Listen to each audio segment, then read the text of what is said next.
খাদ্যাভ্যাস চেঞ্জ করলে অনেক রকম রোগ কিন্তু সারিয়ে নেওয়া যায়। সেই রকম যাদের ফিশার ইন অ্যানো বা ফিস্চুলা বা হেমারয়েডস বা যেটা বাংলায় অনেক সময় অর্শ, বলি বা ভগন্দর বলা হয়, এই রকম যাদের সমস্যা আছে তাদের কিন্তু কিছু খাবার যদি মেনে চলা যায় এবং কিছু নিয়ম যদি মানা যায়, তাহলে এদের অপারেশান না করেও বাকি জীবন কিন্তু বেশ কাটিয়ে দেওয়া যায়। যেমন যাদের অর্শ আছে তাদের মাংস, ছানা, আপেল, কাঁচকলা এই 4টি খাবার কিন্তু আমি অনেক পেশেন্টদেরই বারণ করি।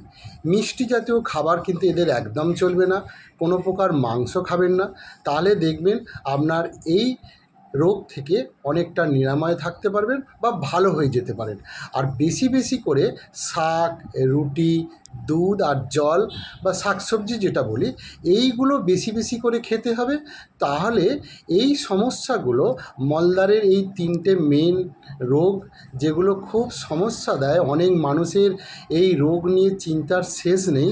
অপারেশান করার কথা শুনলে তো পেশেন্টরা আরও ভয় পেয়ে যান।